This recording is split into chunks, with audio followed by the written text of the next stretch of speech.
it was, probably a good three, 4 long years where just was not providing, was not playing well, was working my tail off, and was getting no results. So I was worn down mentally and physically from injuries and just battle scars of not having any success. So it was not easy. Obviously, I think once I showed up to that first event at Southern Hills, though, it was like a cape was lifted off me a little bit. I just felt comfortable in my own skin finally again, which I don't know if it just the game had worn me down so much that I realized that, I had a personality outside of golf, and golf didn't define who I was. And I think for so long, I think I was a little worn down by that. I think results shaped kind of how my day went. And once I kind of got away from golf a little bit, I finally realized there was a little bit more to life.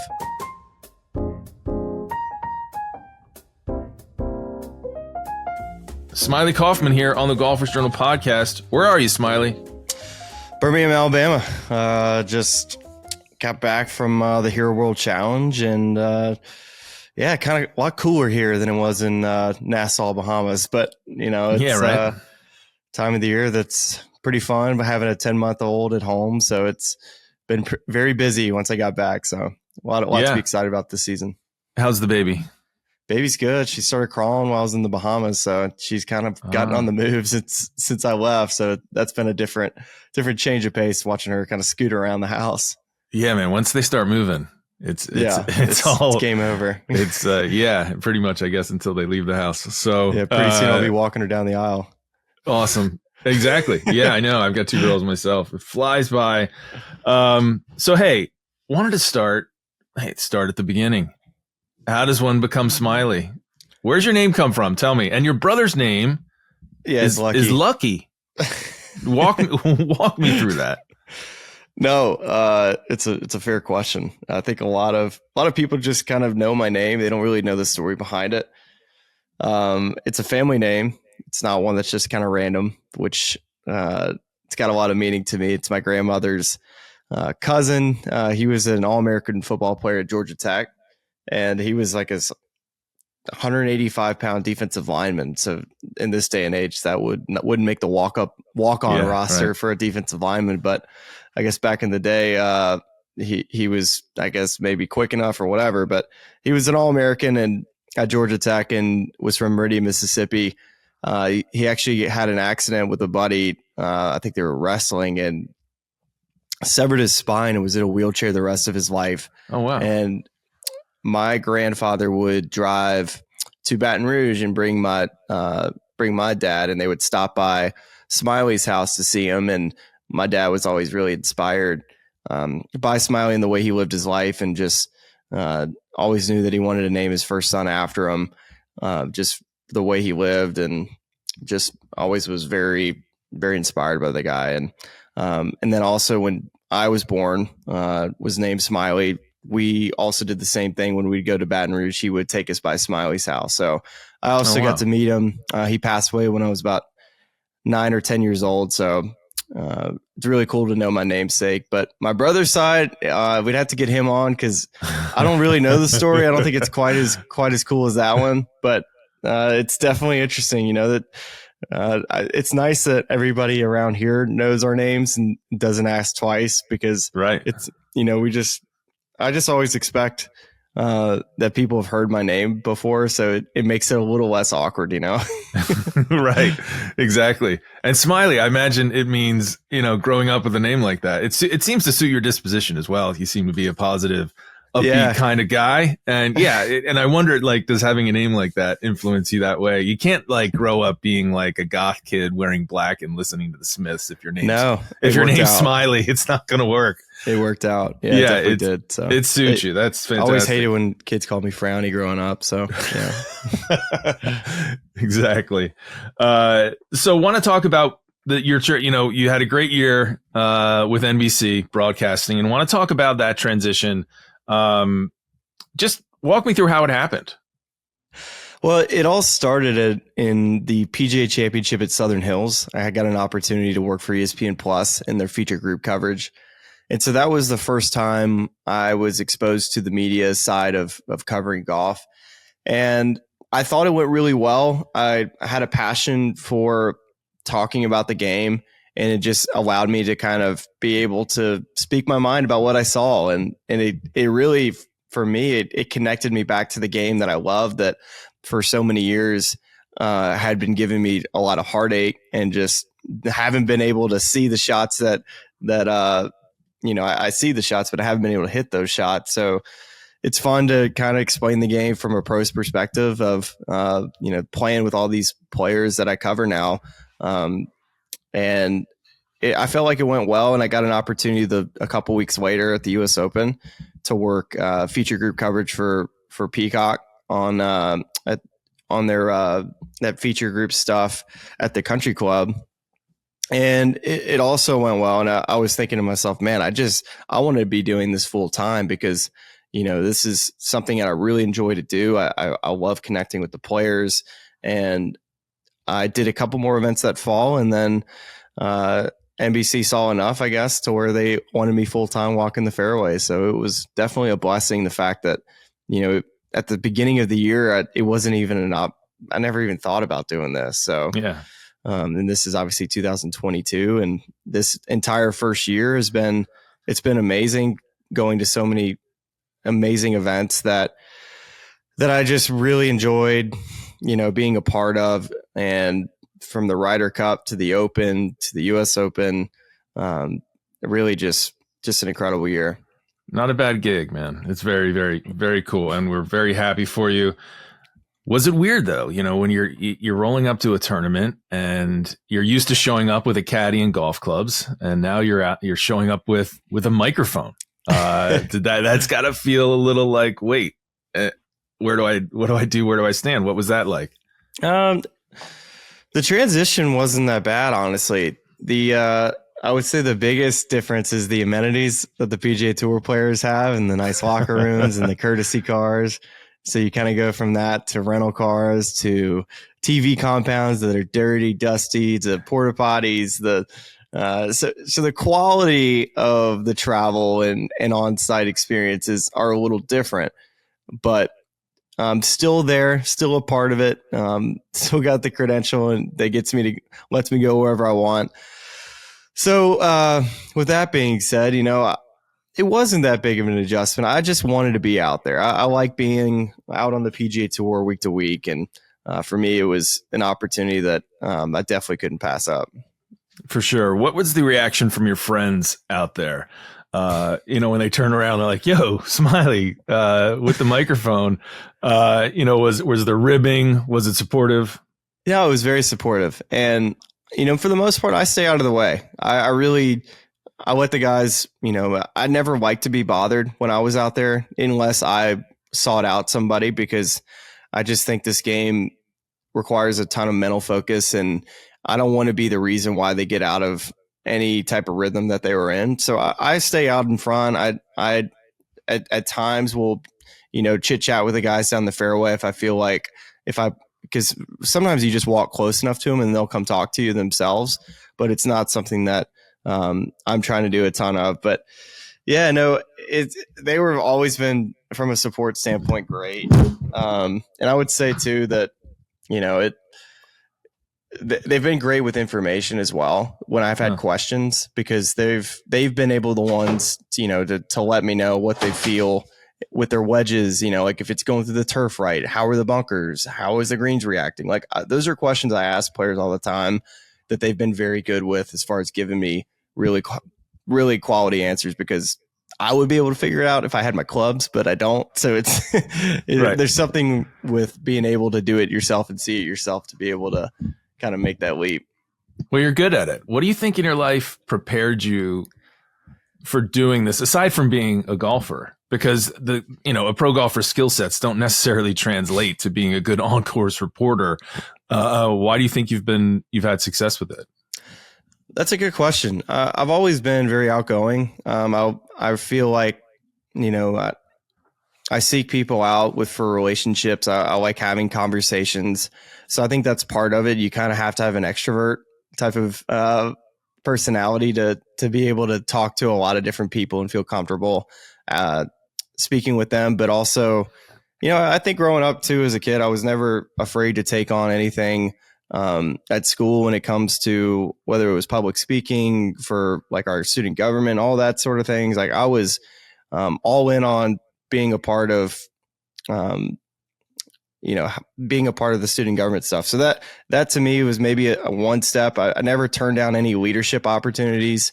So I think I always felt comfortable speaking to other people and just being a part of decision-making processes. And I know that didn't really answer your question as far as why what was my training, because my training really was just playing golf for the last 25 years of my life. But I would say the communication side, I would say would probably just my schooling, and I had a marketing degree at LSU that did a lot of stuff with groups, and so I feel comfortable speaking, and I would say that's probably part of it too.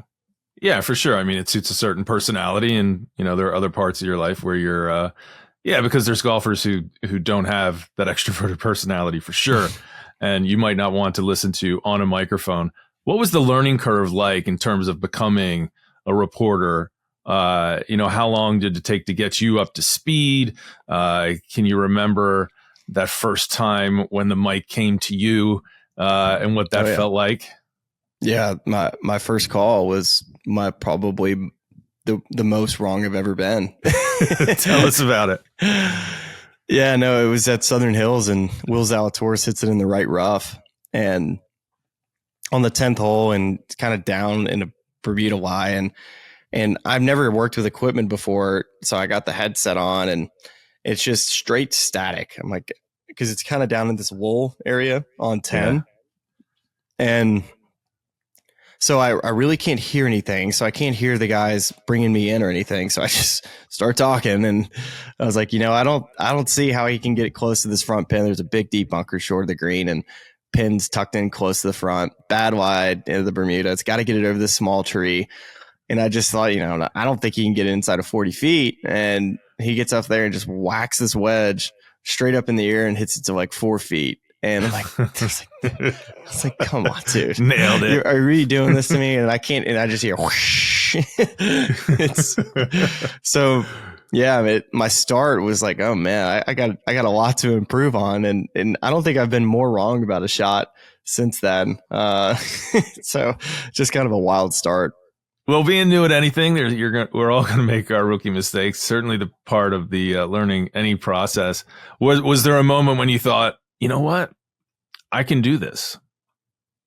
Yeah, no, I think there's been plenty of moments like that, but the adrenaline gets going for me in this, just as like if I'm playing a golf tournament down the stretch. I remember at the Century this past year when Colin Morikawa was giving up the lead, and I'm with John Rahm's group, and so I feel the golf tournament starting to switch, and feeling like, wow, John Rahm might win this. And now I'm like juiced up, ready to go. Like I'm playing the tournament. So coming down the stretch, and I felt like I got better. Like the higher leverage the situation was, the better I feel like I was doing, because the situation called for me to be, very serious and explain what's going on and kind of set the scene. And so that was probably the first time like this year where I was like, okay, I because you always wonder how you're going to do under pressure speaking. I know how I would do playing under pressure, but talking and speaking under pressure, how does that go? So there's definitely been tons of learning curves this year, as far as like when to sometimes you have something to say that isn't relevant. There's times to really only say nothing. And I think over the course of the year, I've been able to figure out when to lay out, when to speak up, when to bring people in. And that just takes experience, really, because the first show I did, when I look back to where I was to where I am now, just all the different intricacies of the job, I feel like I'm just better with experience, and definitely having to work with a ton of very talented people as well. I mean, worked with so many great announcers that have just given me great advice on how to do the job. And that has helped as well. What's it like with the broadcast team and the announcers you're working with? Do you guys hang out? Do you go out and hang out after a round? I always wonder what the dynamic is among the broadcast team. Yeah, we catch dinner. We go get a drink. We talk about our round like we played. Really? And we, kind of like how junior golf used to be, or amateur golf on a college team. Everybody get around dinner and you walk through your entire round. We kind of do the same with the broadcast. We talk about, it's like, I shouldn't have said that. Or it's like, can you believe that what he was doing on that hole? Because that was the dumbest thing I've seen this entire year. And we talk about that more than half the time at dinner. I'm a golf junkie. I can talk golf all day. So luckily I'm surrounded by announcers as well that love the game and love talking about it. So looking back on this year, give me a personal highlight or a pinch me moment or something where you're like, that was really something. I would probably say two of them. I was working the US Open and I was with the final group, like the last 11 holes. So I kind of got to watch what it's like in the final group of a major and what that looks like, because I got switched on to Ricky and Noto was with Wyndham. So I was just strictly covering Ricky, but I also got to watch the winner of a major championship and how to kind of treat that situation with the person that's going to win at the golf tournament, even though it's a major, just watching kind of how Noto was working and just the crowds and managing that as well. So that was like one, but the biggest one would have been the Ryder Cup. I think walking down that first fairway on Friday, it was just a really cool experience for me. Yeah, I can imagine. What's really interesting about your career, and you're young and you've had this really interesting multifaceted career already, is that you say being around the final group in a major, you were in the final group of a major in 26, not that long ago, in 2016. So how did you get into golf, Smylie? What was your, I guess your grandfather was a coach at UAB. Yeah. So grew up in a golf family. What was, how early did you start and when did you start having success? I started golf at a pretty early age. My parents both played golf at LSU. That's where they met.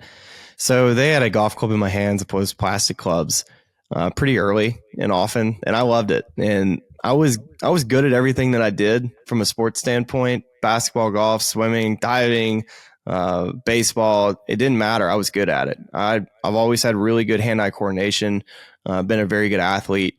And eventually, how it goes with kids, they eventually kind of wind down to either one sport or two sports. And for me, it was golf during the summer, and I would play basketball during the winter. And those are my two sports. I played golf, obviously, all the way through my career, but basketball, played on our high school team all the way through our senior year. So being on both sides of that, I think for me at an early age, it allowed me to get away from the game a little bit to where I wasn't just obsessed with it until I got to college, where I realized, wow, if you're going to be able to play this for a living, there's no off days. You can't take 3 months off. And for me with basketball, I would put the clubs away, right around September, October, and pick it up in February. So I was taking 5 months off out of the year. My first 18 years of being on the earth, I guess you could take out maybe from 8 to 18 or something, but that's besides the point. But yeah, no, I really feel like I was always good at an early age. I won at pretty much every single level that I played at. I would say that I was probably a little better earlier when we start to compare other golfers at my age. I would say I won pretty much everything I played in before I was 12, 13 years old. I grew probably right around there to what I'm at today, which is 6'1" or give or take. And I kind of struggled a little bit here and there in, early high school with my growth spurt in my golf swing. But I was always a great putter. So I was able to make up for just kind of being a little off ball striking wise. But and I was decent in college. I was actually fairly average because I just wasn't a great ball striker. And then I figured out my ball striking my senior year, and that's what kind of led me to my really hot start to my professional career. It was very hot indeed. So you win in 2015, you win the Shriners again, have a good run at the Masters in 2016. And, people hearing that would say, man, and there are people who have accomplished far less in golf and, are still out there and still grinding, or people said, if I had that talent, I would never, I would keep chasing and grinding for the rest of my life. Conversely, we just had Padraig Harrington on the podcast. You talked about players most players have a 2-year sort of hot streak and then are never quite the same. Right. So talk about your decision to go away from professional golf. Was it a specific thing in your swing or just a realization, or did you just want to try something else? I was not getting any results. And I think that was the main thing that kind of led me to just the opportunity just to see if I liked it. I had no intentions of leaving the professional game until I ran into something that I felt like was a great opportunity for not only myself from a career standpoint, but for my family as well. It was, probably a good 4 long years where just was not providing, was not playing well, was working my tail off, and was getting no results. So I was worn down mentally and physically from injuries and just battle scars of not having any success. So it was not easy. Obviously, I think once I showed up to that first event at Southern Hills, though, it was like a cape was lifted off me a little bit. I just felt comfortable in my own skin finally again, which I don't know if it just the game had worn me down so much that I realized that, I had a personality outside of golf and golf didn't define who I was. And I think for so long, I think I was a little worn down by that. I think results shaped kind of how my day went. And once I kind of got away from golf a little bit, I finally realized there was a little bit more to life. Yeah, for sure. I mean, that must have felt like a weight off when you realize there are other things out there. And yeah. Were there any other things that you were thinking about or considering aside from, broadcasting, which it sounds like it sort of came to you. But were there other things in the back of your mind? Like, what if I tried this or tried that? Yeah, no, luckily I got down. I didn't have to get down that road too far. I was pretty lucky in the first thing that I tried went very well, and I realized it was a natural at it. So that helped a ton.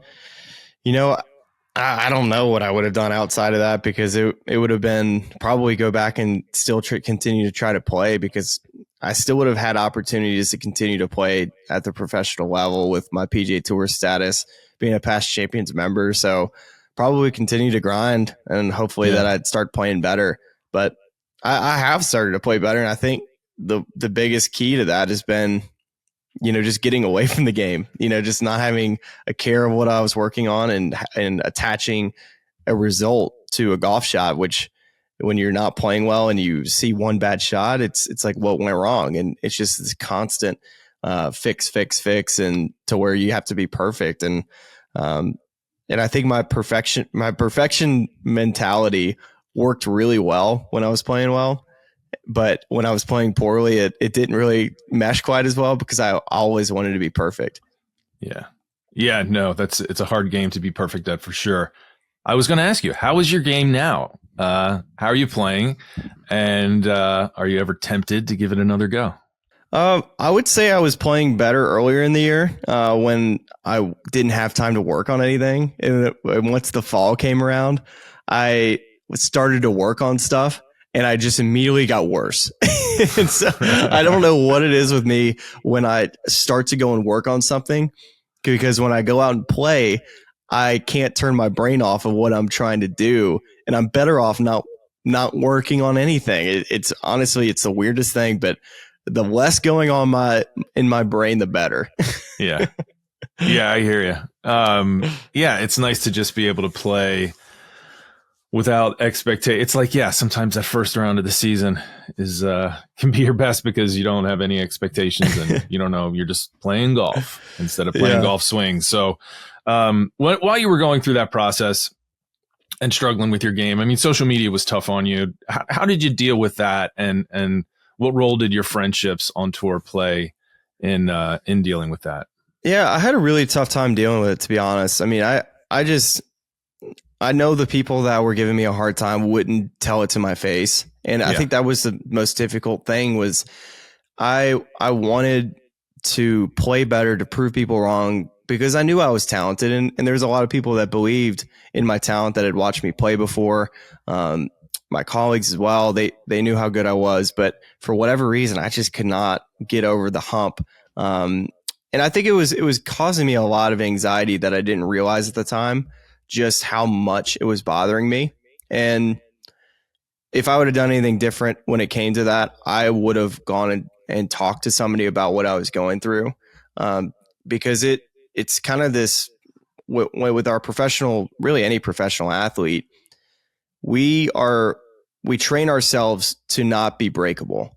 And we want to be able to take on anything that comes our way. And that we should be able to handle criticism. We should be able to handle a bad break, anything that happens in the game of golf. I mean, just being able to handle any type of adversity is part of the job. And I don't think I'd ever in my life experienced just general, bullying would probably be a good way to describe it, but I would say that would be the genre where I felt like at times I just didn't know how to handle that type of situation, because it's never happened to me in my life. And I'm human. I do care about what people think of me. I want to be a good person to other people. I want to, get along with everybody. And so I really struggle with the fact that, that I was kind of a laughing stock for a while. It was not because of my talent. It was, I just couldn't quite figure out the game and why I couldn't hit it where I was looking. And frustratingly enough, I wasn't able to necessarily figure it all out. But I'm not the first person to go through something like this in the game of golf. And I think looking back on it now, it's given me some perspective of, that I wish I would have known that more people had gone through what I was going through, not only in golf, but in sports and in non-sports. And people are dealing with it every day. But it was kind of the rise of the social media golf culture as well. When I came out, social media wasn't that big of a deal, but as the years went on, it started to really ramp up, where it was just kind of bad timing, I guess. Yeah, it was the golf Twitter toxicity was maybe at its peak or rising, certainly at the time. So bad timing there. And as you say, the frustration of it being sort of nameless faces who who certainly couldn't play well enough to play at your level, lobbing that criticism is it's got to be tough. Who were your friends on the tour, and what support did they lend to you during that? My friends have always been, like Justin Thomas, Jordan Spieth, Ricky Fowler, Patton Kizzire, JT Poston, Trey Mullinax. I mean, those were guys I could really lean on when it came to advice. Graham McDowell as well. He played for my granddad at UAB. Keegan Bradley as well. He was, a guy that I played some practice rounds with as well. But it's tough because there's not a whole lot you can say to a person that really just they just can't get out of their own way, and it's just going to take something for them. It's going to have to be them to figure it out. It's not going to be anybody else, because once you're in that mode where you feel like you can figure it out, and it's just you're so close, you're working hard, and you don't want necessarily too much advice, because too much advice could be what send you down a wrong path. And I was really good my first couple years about really having small ears and not listening to what anybody else said, and just kind of doing my own thing. And I really laughed at people that kind of did what I did my last couple years on tour, which was changing, because you were good enough when you got there. And the only thing that was the wrench in my stuff was injuries. Definitely changed how I swung the golf club, and I felt like I couldn't make the adjustments on the golf course. And once you feel like you can't make the adjustments on the course, you really do need to find the fix, because it is the most important thing to do in golf, which is being able to react to what your golf ball is doing and to be able to fix it. Yeah, for sure. I asked you that question so that you might bring up Ricky Fowler, Jordan Spieth, and Justin Thomas, so that I could then ask you about, of course, SBK 16. I'm sure I should ask you how tired you are about getting asked about that, but I don't want any details or whatever. I just think it's interesting. That did raise your profile, I think, in a positive way. That 100%, that might have made an ESPN or NBC say, "Hey, this kid's got a lot of personality out there having fun." I'm curious, just but obviously you probably don't do that anymore. Now that you have a 10-month-old, do you guys still get together and go on trips or do fun stuff together? Yeah, we went on a trip last year after Hilton had it's about Palmetto Bluff. We had all the kids there too. Love Palmetto Bluff.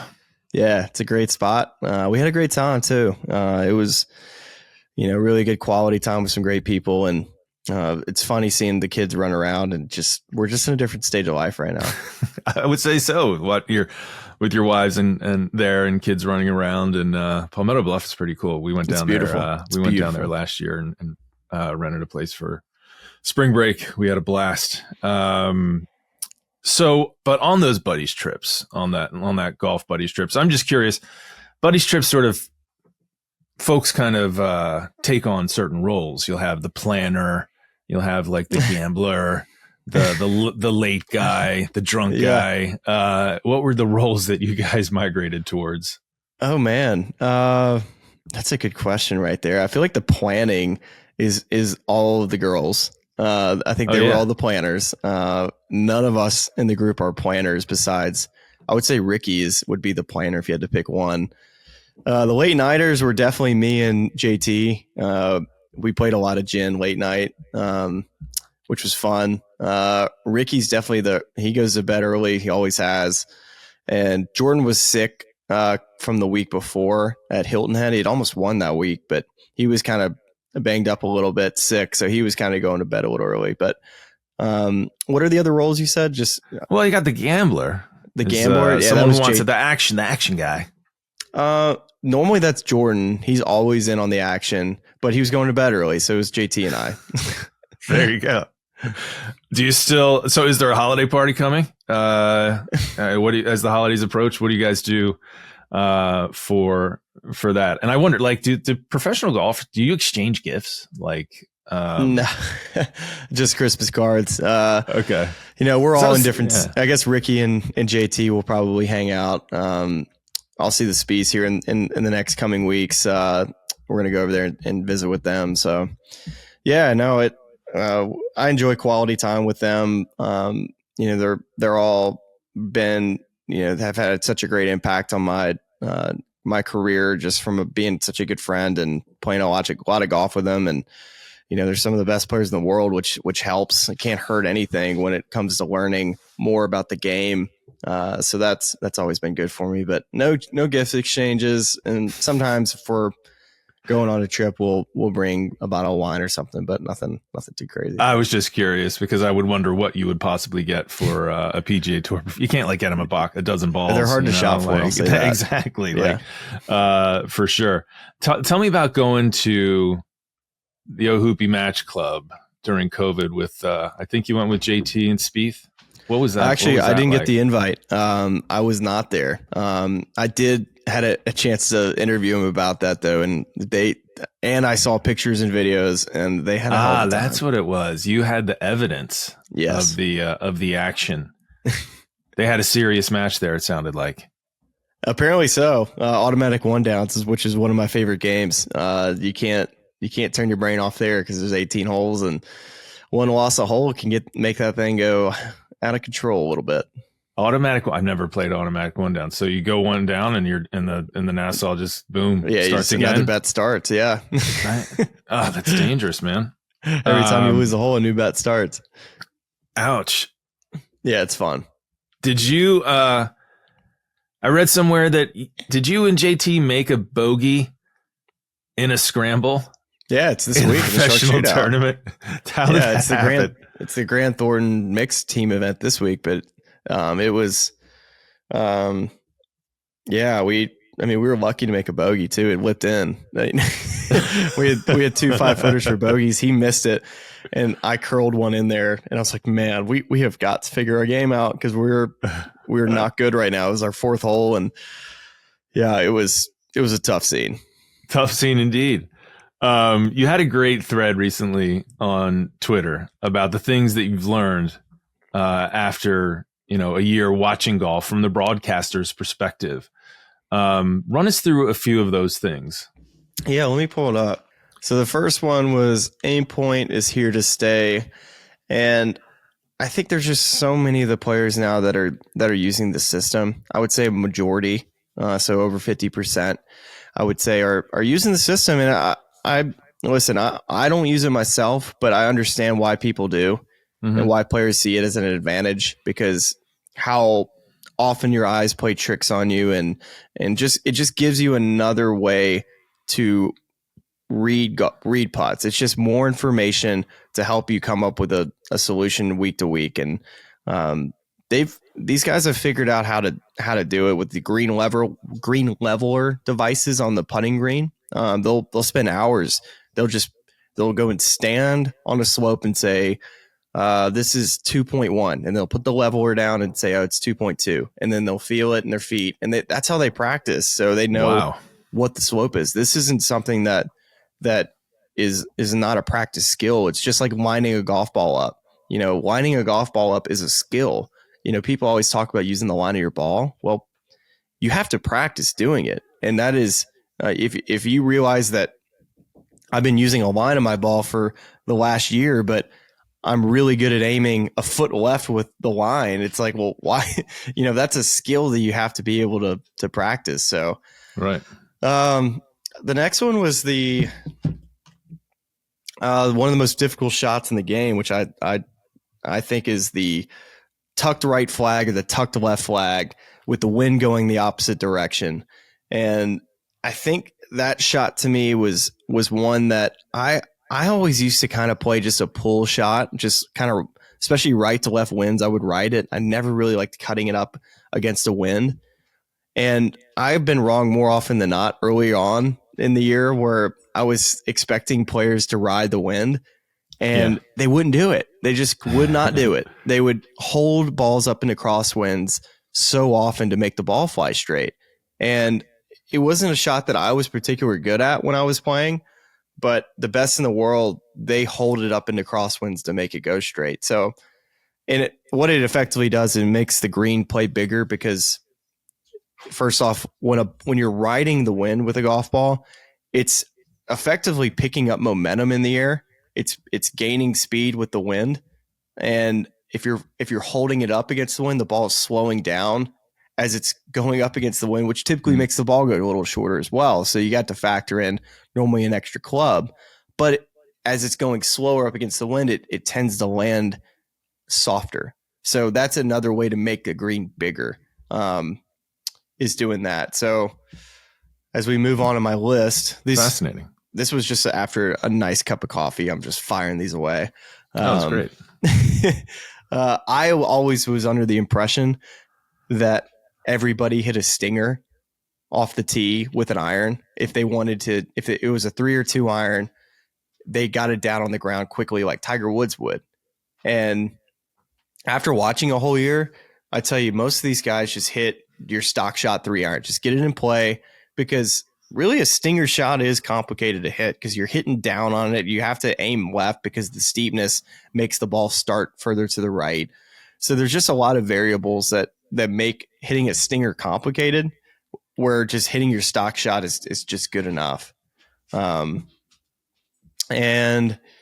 the best wedge players in the world fight it down. I think most players understand that. I think front pins downwind and firm greens would be the exception to that. They would probably hoist it up in the air in that situation. But golf's a frustrating game. These players get pissed just like everybody else does. Yeah. And I think that the good ones really verbalize with their caddies after, like, it's just a good solid reset, because one of the things that cue you mentally is to be able to, okay, what are we doing right now? It's that one shot of a mentality. Like, you know, everybody always says, you just got to take one shot at a time. Well, what does that mean when you're pissed? You know? Yeah, it's not so easy. It's being able to take that deep breath to be able to, okay, what are we doing here? And verbalizing it. And I think that's important in not only golf, but a lot of different areas in your life, that you can take a deep breath, talk out what you're trying to do. So that's one thing I've noticed. And then just the driver being able to have a change-up pitch for the long players, you know, a go-to shot, whether it's teeing it down, hitting a cut. That's something I see from the long players. And then just routine, just being able to start a stopwatch and have your routine be consistent. And your routine doesn't have to be perfect. I think a lot of people think their routines need to be dialed in the exact same every time, because conditions, you know, sometimes affect that, with gusty winds or just being able to take a little extra minute on a tough pitch shot, on like, how is it going through the turf? So it doesn't have to be, it's not a perfect science, but when it is, like, if nothing comes up, it should be, you know, from pretty much within a second on how you move into the golf ball. It was interesting. You said there that in your post that most tour players are within a couple seconds of each other in terms of their 100% their routine, which is pretty wild, actually. Yeah, it's from, you know, from the amount of looks they take, to how they shuffle their feet, to what they do with their arms as they walk in. Where do they grip the club? I mean, it's down to because it's what it is. You're training your brain to expect a routine. You know, like, this is part of handling nerves, is running through a routine. Yeah. I mean, there are some outliers for sure with longer routines. 100%. Does the game feel, spectating it versus watching it on the tour level, does it feel slower? At times it does. I hate when they play threesomes. It takes too long. Twosomes is way better, but yeah, no, it definitely feels like the aim point can be slow at times, because here's the problem with it. Its aim point doesn't take that long to do. It's that you have to be doing it while other people's routines have already started, and where you have to stand around the hole with through lines and not getting in the way with another player's through line or stepping on their line. And some players don't care. And I think it pisses off a lot of players that don't have a respect for when a player's routine starts. But you understand it from a pace of play standpoint. That's like, hey, I got to get this done so we can go to the next hole and not be on the clock. So it's two different ways of looking at it. But I definitely know that that some players get a little frustrated with guys that overdo it a little bit. Yeah, I can imagine. Well, just want to finish this by a couple questions. Well, one, favorite golf courses. What are your favorite spots that you've played, or maybe some place that you want to play? I played North Berwick this year, and that's one of my all-time favorite golf courses I've ever played. Yeah. Friars Head's up there for me. I love Friars Head.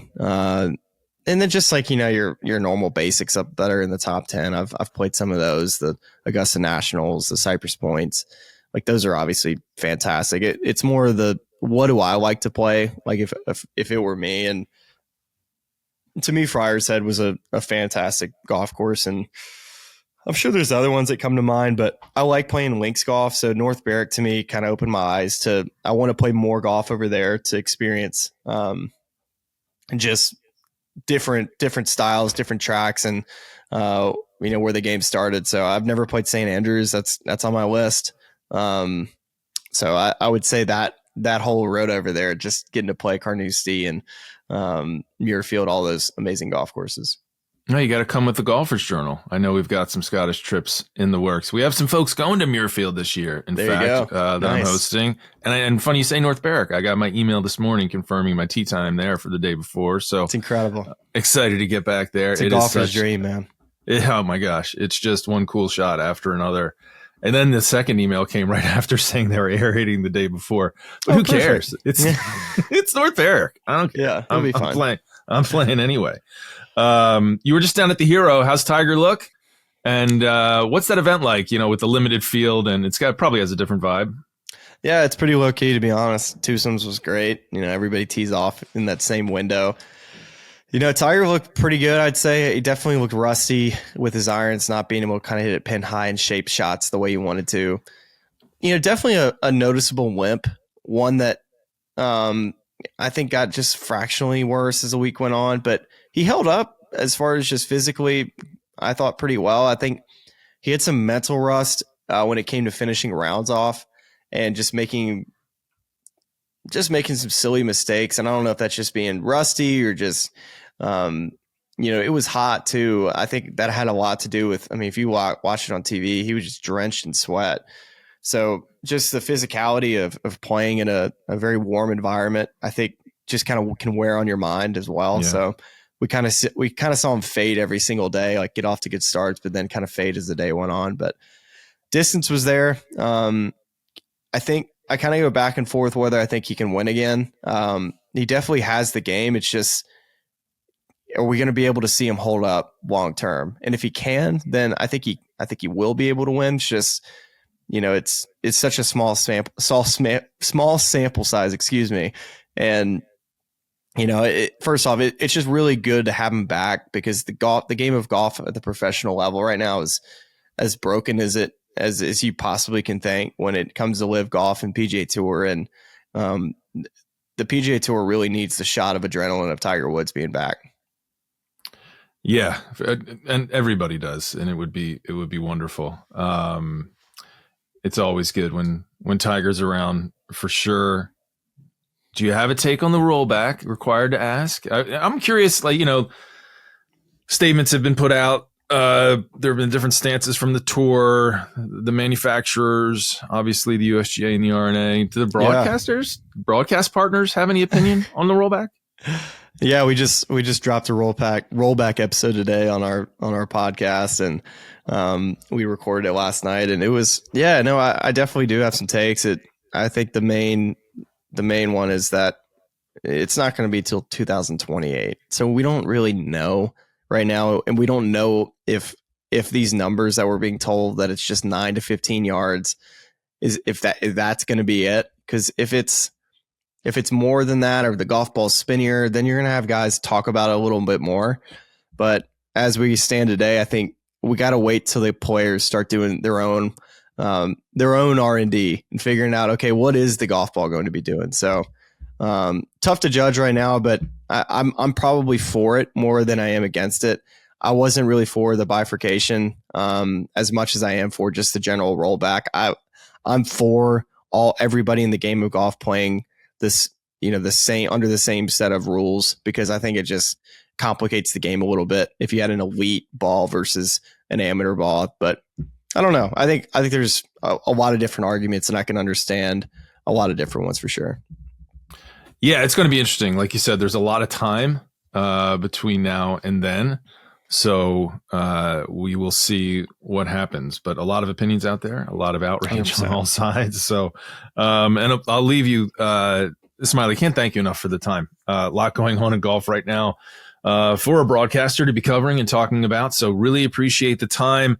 And just want to leave you with the most important issue, of course, and that is as a Notre Dame guy, our former coach, Brian Kelly. How's that working out for you?